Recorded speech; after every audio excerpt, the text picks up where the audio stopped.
નમસ્કાર દોસ્તો, આપણી આ યુટ્યુબ ચેનલમાં સર્વ દર્શક મિત્રોનું હાર્દિક સ્વાગત છે. દોસ્તો, આજે ખાસ કરીને વાત કરવાની છે કે ઓનલાઈન મગફળીની અને સોયાબીનની નોંધણી જે જુનાગઢ કૃષિ યુનિવર્સિટી દ્વારા થઈ રહી છે, તો એની અંદર આપણે કઈ રીતના નોંધણી કરવી અને કયું બિયારણનું સિલેક્શન કરવું, તો એની ટૂંકી ચર્ચા કરવાની છે. તો દોસ્તો, આ ચેનલ ઉપર જે લોકો નવા હોય તો ચેનલને સબસ્ક્રાઈબ કરી દે. ચેનલને માહિતી સારી લાગતી હોય તો લાઈક કરવાનું ન ભૂલતા, કારણ કે તમારી કરેલી લાઈક અમને ઘણું બધું ઇન્સ્પિરેશન આપી જતી હોય છે. અને દોસ્તો, આ માહિતી અન્ય લોકો સુધી પણ પહોંચી રહી એના માટે થઈને શેર કરજો, જેથી કરી અને દોસ્તો આ જે આપણા આસપાસના ખેડૂત મિત્રો છે, આપણે જે આ મુહિમ ઉપાડી છે કે જે ખેડૂત મિત્રોને આ માહિતી મળી રહી અને પ્યોર સાયન્ટિફિક જે કૃષિ યુનિવર્સિટીના સંશોધનો થાય છે, જે આઈસીઆરના સંશોધનો થાય છે, તો એની જે માહિતી છે એ આપણા ખેડૂત મિત્રો સુધી પહોંચી જાય એવો આપણો પ્રયાસ છે. આ પ્રયાસની અંદર તમે બધા સહભાગી થાવ. આપણી સાથે ઘણા બધા લોકો જોડાણા છે અને તમે પણ જોડાઓ એવી હું અપેક્ષા રાખું છું. દોસ્તો, આ યજ્ઞ કારણ કે એકલા માણસથી ન થઈ શકે. આમાં જ્યારે ખેતીની અંદર સુધારો કરવાનો થાય ત્યારે ઘણા બધા માણસો જોડાતા હોય છે. તો દોસ્તો, આપણે સમયમાં ખેતીને નવી દિશા તરફ નવી રાહ ચીંધવી છે, તો એની માહિતી છે અન્ય લોકો સુધી શેર કરવી જોઈએ. તો દોસ્તો, ખાસ કરીને આજે વાત એવી કરવાની છે કે જુનાગઢ કૃષિ યુનિવર્સિટીનો ગઈકાલનો એક સર્ક્યુલર હતો કે હવેથી મગફળીની નોંધણી, એટલે કે આજે 18 તારીખથી લઈ અને 30 તારીખ સુધી, 30મી માર્ચ સુધી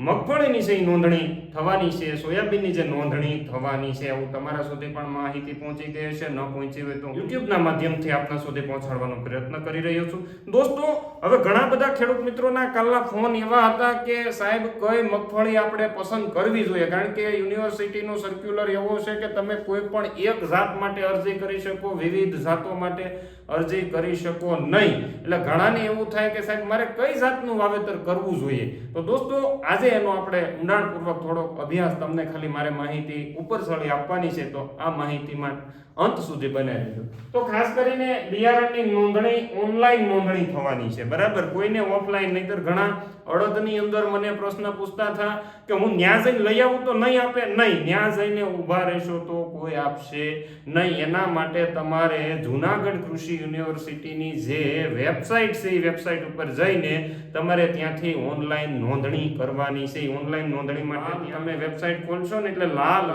અક્ષરમાં લખેલું હોય ત્યાં જઈને આપણે ઓનલાઈન નોંધણી એવું, અથવા કોઈ તમે ન કરી શકો તો જે આસપાસના લોકો ભણેલા ગણેલા છે એની પાસે તમે કરાવી શકો. ખાસ કાળજી એ રાખવાની છે કે નોંધણી કરાવતી વખતે આપણી પાસે જે નોંધણીમાં જરૂરી એવા ડોક્યુમેન્ટ, ખાસ કરીને પહેલા તો તમારું આધાર કાર્ડ પ્રમાણે તમારું નામ છે કે કેમ એનું તમારે વ્યવસ્થિત. નહીતર કોઈ મંગળભાઈ લખેલું હોય તો મંગળભાઈનું મંગળો થઈ જતું હોય, આવી પરિસ્થિતિ કરવાની નથી. આધાર કાર્ડ પ્રમાણે જ તમારે નામ લખાવવાનું છે. આધાર કાર્ડ પ્રમાણે નામ લખાઈ ગયા પછી તમારે તમારો મોબાઈલ નંબર જેમાં તમને મેસેજ મળે છે, નહીતર ઘણા છે એકાદો આંકડો ઝડપથી કરવામાં ઊંધું કરી દેતા હોય ને આમાં કોઈ એવી વસ્તુ નથી કે ફટાફટ કરવાથી મારો વારો આવી જશે.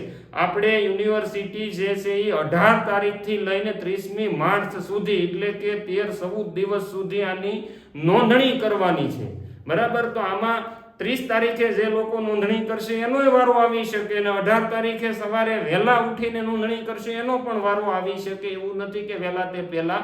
આમાં જે સમયે નોંધણી થઈ હોય એ સમયને ધ્યાને નથી લેતા, પરંતુ કોમ્પ્યુટર રેન્ડોમાઇઝેશન સિસ્ટમ દ્વારા આ જેટલા લોકોના નામ આવ્યા છે, જેટલા લોકોની અરજી આવી છે, એમાંથી પછી એનું સિલેક્શન થતું હોય. એમાં કોઈ માણસ દ્વારા એનું સિલેક્શન કરવામાં આવતું નથી. એની ખાસ તમારે કાળજી રાખવાની છે. દોસ્તો, ઉતાવળમાં ઘણા બધા લોકો 9 આંકડાનો નંબર નાખી દેતા હોય છે. ઘણા બધા લોકો એવા હોય છે કે જે ખોટો નંબર નાખી દેતા હોય છે.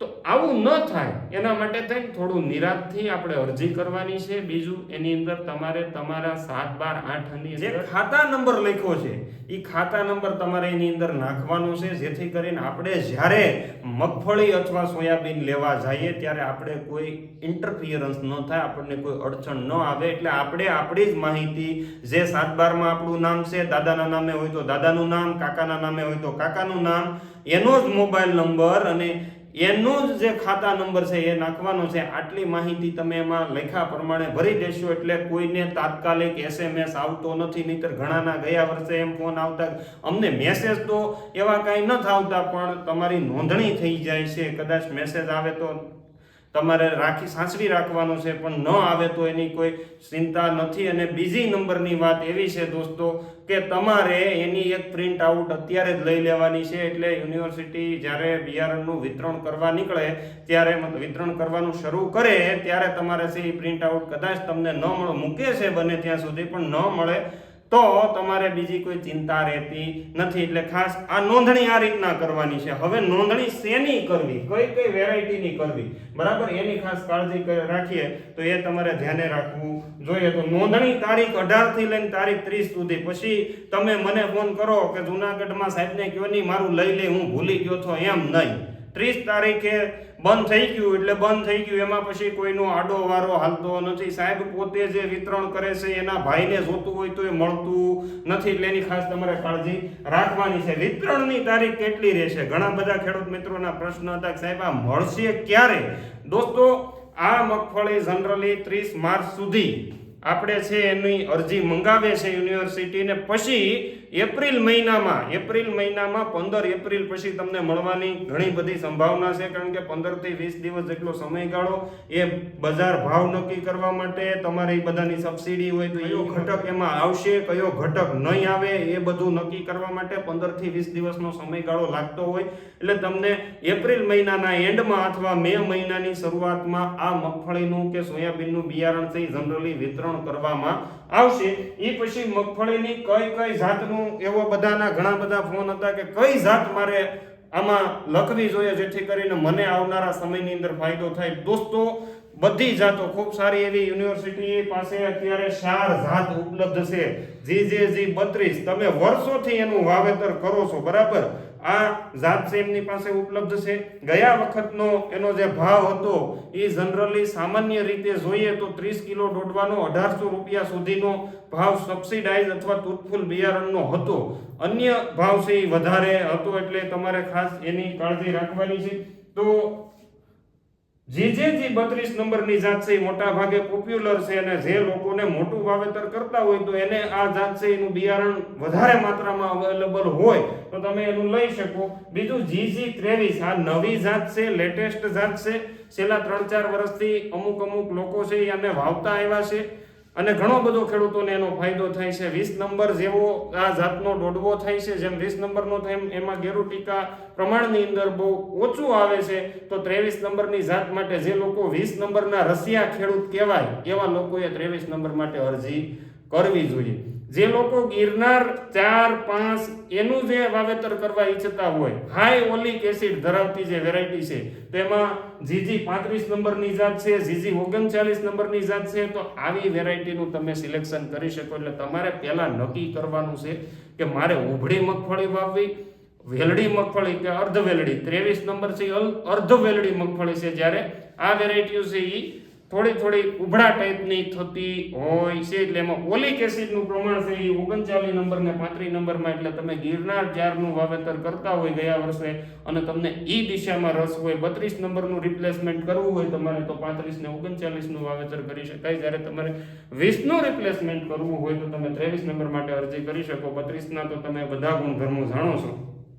બિયારણ સહી તમને સર્ટિફાઈડ અને ટ્રુથફુલ બંને મળી શકશે. ત્યાંથી ને તમારે બધાને 50 વીઘા જમીન હોય ને પછી આપણને ફોન કરે કે મને થોડુંક સેટિંગ કરાવી દો, ને એમાં કોઈ પણ પ્રકારનું સેટિંગ હાલતું નથી. વધુમાં વધુ તમને 2 હેક્ટરની મર્યાદામાં 300 કિલો મેક્સિમમ દોડવા મળવા પાત્ર છે. અને સોયાબીનની વાત કરીએ તો 150 કિલો સુધી, એટલે કે 140 થી 160 કિલો સુધી તમને એનું બિયારણ મળી શકે, બરાબર. કારણ કે 2 હેક્ટરની મર્યાદામાં જ આપણને આપવાનું છે, એનાથી વધારે આપવાના નથી. એટલે એના માટે કોઈ ત્યાં સેટિંગ ચાલતું નથી. એટલે એ ખાસ તમારે અમને ફોન કરવા કે અન્ય લોકોને ફોન કરવા નહીં, એની ખાસ કાળજી રાખવું. સબસિડીની વાત કરીએ, ઘણા બધા કેમાં સાહેબ સબસિડી મળશે કે નહીં. સબસિડી એ સરકારની અંદર આની અરજી કરવામાં આવતી હોય, યુનિવર્સિટી દ્વારા એના ઘટકો રાખવામાં આવતા હોય, સરકાર દ્વારા જે કાંઈ વેરાયટીમાં મંજૂરી આપવામાં આવશે એમાં સબસિડી તમને મળવાપાત્ર રહેતી હોય. અત્યારે કોઈ એની કોઈ ખાતરી નથી કે એમાં સબસિડી મળી જાય, પણ એ જ્યારે ત્યારે